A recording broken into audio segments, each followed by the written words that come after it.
Muito bem, pessoal, agora vamos aprender TAF. Para você que está chegando agora nessa aula, você que veio redirecionado diretamente para essa aula de TAF agora, eu sugiro imensamente que você veja primeiro a aula de METAR, tá bom? Porque a aula de METAR, ela tá muito top, tá fantástica, porém esta aula de METAR, ela é uma aula pré-requisito para a aula de agora que você está prestes a assistir, tá bom? Então assim, você que não conhece, tá vendo isso aqui pela primeira vez, tá vendo esta pessoa aqui pela primeira vez na sua vida e não conhece METAR espécie, se é a primeira vez que você está ouvindo METAR espécie, eu recomendo que você veja a aula, o cartãozinho vai aparecer aqui, tá bom?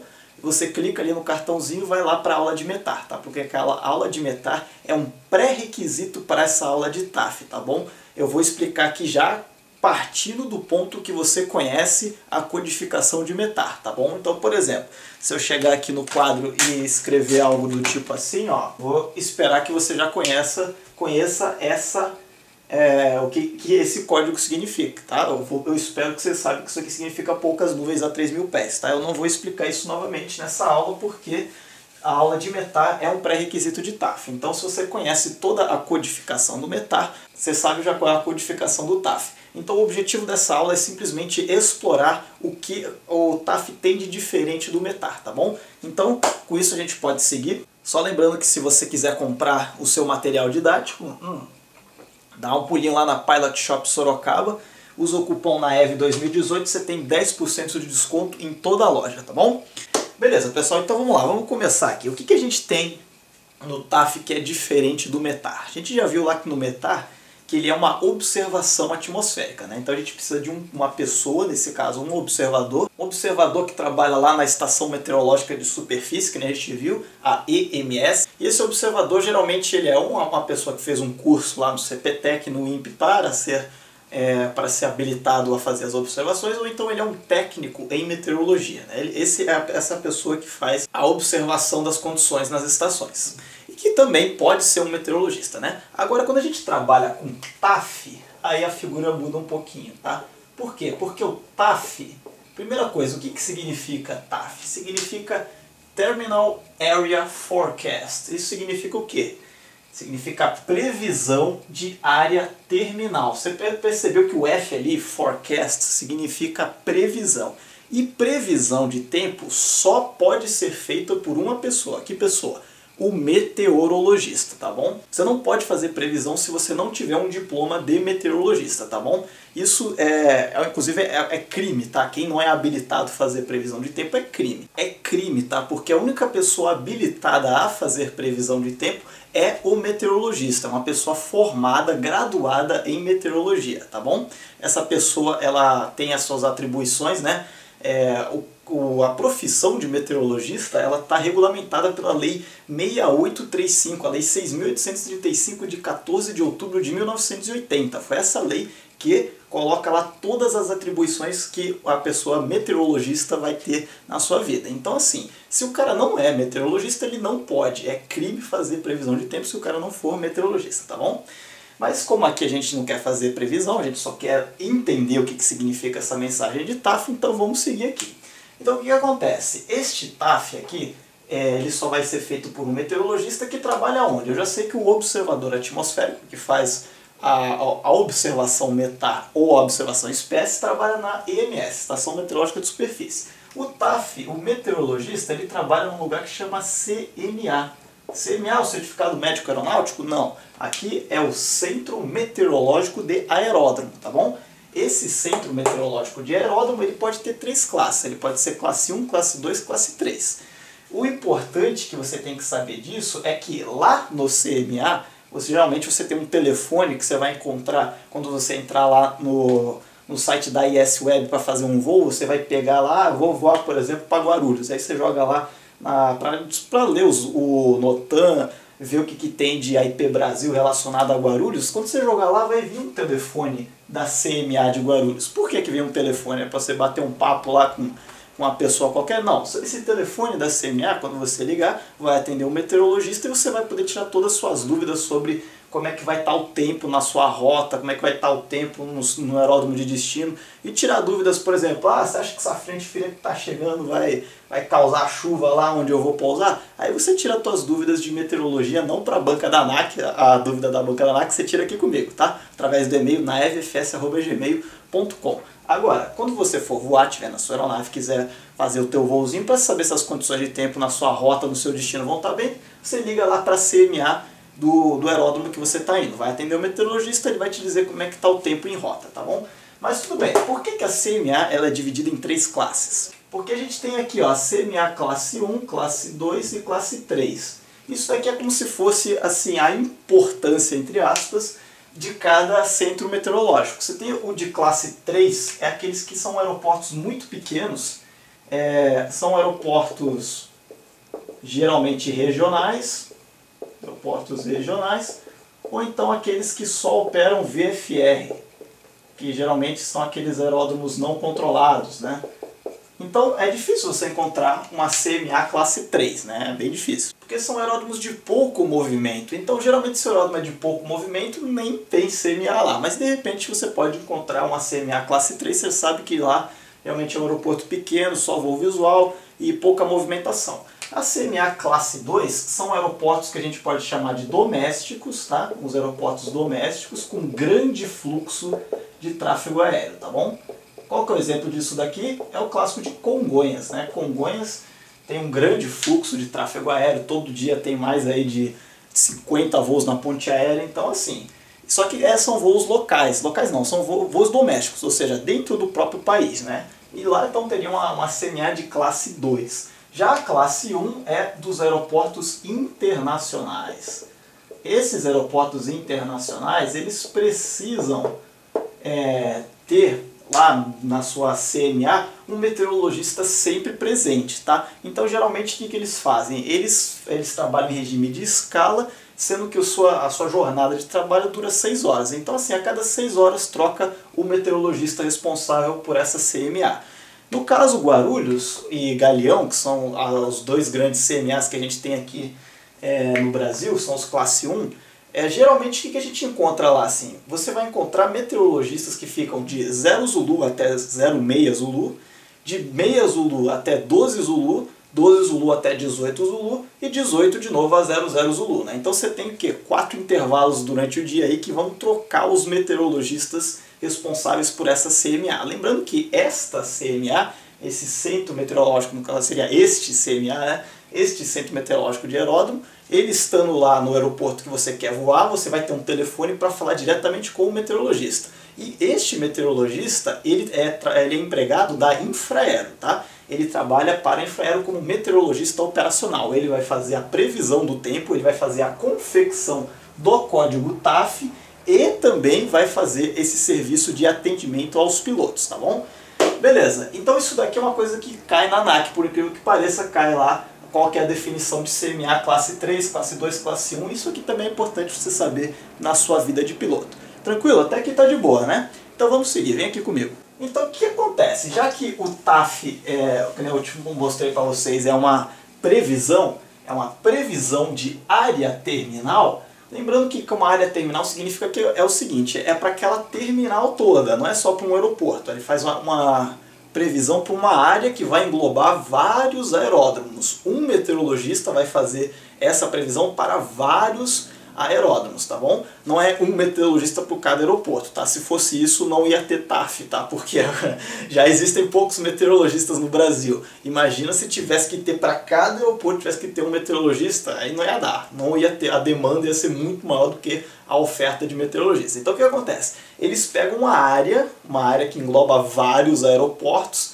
vários aeródromos, e fazem o seguinte, ó, um meteorologista que vai estar lá na CMA1 vai chegar e fazer o seguinte, vai fazer o TAF para toda essa região que engloba diversos aeródromos. Então você vai encontrar, por exemplo, aqui no Rio de Janeiro, o TAF do Galeão, do Santos Dumont, Campo dos Afonsos, Jacarepaguá, Santa Cruz, Macaé, Campos, todos esses TAFs sendo feitos pelo mesmo meteorologista.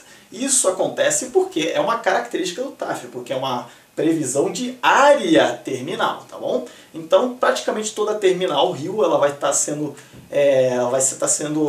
abrangida por um meteorologista fazendo a previsão TAF, tá bom? Então, com isso, o que a gente tem? Dentro dessa área terminal, a gente vai, que nem eu citei agora aqui no Rio de Janeiro, a gente tem Galeão, Santos Dumont e Jacarepaguá. O que acontece? Olha só, Galeão, um aeroporto internacional de grande porte, Santos Dumont, um aeroporto que tem grande movimento doméstico, né? Tem voos domésticos para todos os lados, e Jacarepaguá, que é um aeroporto praticamente, aliás, é um aeroporto VFR, só opera visual. Quem acha que Jacarepaguá opera IFR está errado, tá? Jacarepaguá não opera IFR. A AGT, mas aqueles helicópteros de plataforma são tudo IFR noturno homologado. Eles fazem procedimento RNAV para o Santos Dumont. Beleza, mas a final do procedimento RNAV de Jacarepaguá requer operações visuais, requer VMC, condições meteorológicas de voo visual, tá bom? Então olha só, Jacarepaguá é um aeroporto VFR para todas as questões aí que vocês quiserem saber, porque vai ter gente que assiste esse vídeo aqui no Rio de Janeiro, que inclusive esses pilotos que vão aqui ó, na Top Fly me perguntam direto se Jacarepaguá pode pousar instrumento. Poder pode, só que não existe procedimento de instrumento, mas isso é questão para outra hora.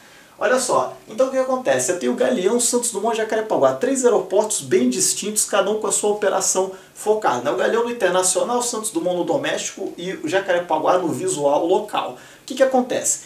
Esse TAF, essa previsão, ela vai ter duração distinta em cada aeroporto, tá? Cada aeródromo vai ter a sua duração da previsão diferente do outro. Por quê? Olha só. Imagina, a primeira coisa que a gente tem aqui é um aeroporto internacional, tá? Vou botar INTL, tá? Que é a abreviação de internacional, international no inglês. A gente tem aeroportos domésticos e aeroportos regionais, que a gente pode chamar assim, né? Então olha só, esse aeroporto internacional, ele tem que ter uma duração maior da previsão, porque imagina o seguinte, decola um avião lá de Frankfurt. Primeira coisa, o fuso horário já é gigante até Frankfurt. O voo de Frankfurt para cá leva 11 horas e pode levar muito mais dependendo das condições de tempo no meio da rota. Então o que acontece? O cara, e também tem uma coisa, o piloto ele não chega na hora da decolagem, ele chega pelo menos com 2 horas de antecedência no aeroporto, aí com 1 hora antes ele vai checar, vai ver a meteorologia, aí tem as 11 horas de voo. Então assim, o que acontece? O cara pega a previsão de tempo, ele tem que ter uma previsão grande, ele tem que ter um intervalo de tempo grande para a previsão de tempo para o cara que vai fazer um voo internacional. Imagina um cara que está vindo lá da China, vai fazer um voo de 20 horas até o Rio de Janeiro. O que acontece? Ele tem que ter um intervalo para que quando ele decolar da China, ele tenha uma ideia do que ele vai encontrar no tempo no Galeão. Por isso que aeroportos internacionais, a gente vai ver agora há pouquinho, tem que ter um TAF maior do que dos aeroportos regionais e domésticos, né? Então o que acontece? Existem várias durações da previsão de TAF, tá bom? O que a gente já vê é o seguinte, aeroportos regionais ou aeroportos que são para operação VFR tem TAFs de duração de 12 horas, tá bom? Isso aqui é importante, tá? Você vai encontrar, por exemplo, em Jacarepaguá, Campo de Marte, Macaé, Campos, são aeroportos regionais, você vai encontrar 12 horas de previsão de tempo, tá bom? Enquanto que aeroportos domésticos, desses aeroportos domésticos, que são já um pouquinho mais requisitados, né, que tem uma movimentação maior de aeronaves, você pode encontrar alguns aeroportos domésticos com 12 horas ou então com 24. Mas a regra diz o seguinte, a regra que você vai encontrar, opa, desculpa, celular ligado, que a gente vai encontrar é o seguinte, é que esses aeroportos domésticos, eles podem ter uma previsão de 12 horas, se tiver pouco tráfego, ou então se for um aeroporto de muito tráfego, você vai encontrar uns de 24 horas, tá bom? Agora, para a gente deixar bonitinho registrado para a ANAC, a gente vai pensar o seguinte, os aeroportos internacionais, você vai encontrar as previsões de 24 horas, que é, por exemplo, aeroportos que recebem tráfego estrangeiro, são aqueles aeroportos que possuem o quê? Unidade alfandegária, ou seja, eles têm um posto lá da Polícia Federal para saber quem está entrando, quem está saindo do país. Isso é o que define um aeroporto ser internacional ou não. Ah, Congonhas, eu vejo quando está lá escrito Aeroporto Internacional de Congonhas, sendo que eu nunca vi um voo lá da TAP, nunca vi um voo da British Airways, da American pousando em Congonhas. Por que Congonhas é internacional? Primeira coisa, o aeroporto de Congonhas antigamente recebia voos internacionais, ele recebia voo da Aerolíneas Argentinas, recebia da ALAN Colômbia, ALAN Equador, eles iam para Congonhas, agora não vão mais. Mas também tem uma coisa, pousa jatinho de tudo que é lugar do mundo lá em Congonhas, aqueles Global 6000 que tem 14 horas de autonomia, pousa direto lá em Congonhas. E Congonhas possui uma unidade da Polícia Federal lá, né? Todo mundo já ouviu falar em um caso recente, né, de uma certa pessoa que foi conduzida para a Polícia Federal lá de Congonhas, né? Então, para mostrar que ali tem uma unidade da Polícia Federal, então pode receber voos internacionais, tá? Congonhas é considerado um aeroporto internacional, só que ele não tem uma pista longa para pousar um 777, um 747, uma 380, que vão tudo para Guarulhos, tá bom? Então o que acontece? Você vai encontrar essa configuração aqui. Agora é interessante saber que, internacional, a gente tem dois aeroportos aqui no Brasil, que é o aeroporto de Guarulhos e o aeroporto do Galeão. São aeroportos que a gente vai encontrar previsões TAF de duração de 30 horas, tá bom? Isso daqui são peculiaridades desses dois aeroportos, tá? De Guarulhos e Galeão você vai encontrar previsão de tempo de 30 horas, tá bom? Então beleza, isso daqui é o que você vai encontrar na realidade, tá? Agora eu vou te passar o pulo do gato do que a ANAC pede. O que a ANAC pede é o seguinte, você tem que decorar para a ANAC é o seguinte, que aeroportos domésticos, agora eu vou botar em azul a ANAC, tá bom? O que a ANAC cobra? Ela cobra aqui aeroportos domésticos e regionais, você sempre vai ter 12 horas de previsão.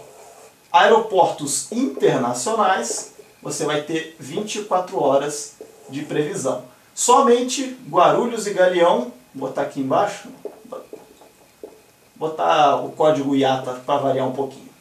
Guarulhos e Galeão, você tem 30 horas, tá? Isso daqui é o pulo do gato da ANAC, tá bom? Isso daqui é a realidade, porque você vai ter regionais só 12 horas, você vai encontrar aeroportos domésticos no Brasil com 12 ou 24 horas, e você vai encontrar aeroportos no Brasil internacionais com 24 horas e com 30 horas, tá? No caso vai ser Guarulhos e Galeão que você vai encontrar de 30 horas. Agora, para você que está resolvendo a sua banca da ANAC, você que quer só estudar para a ANAC, tá aqui como é que é a distribuição, tá bom?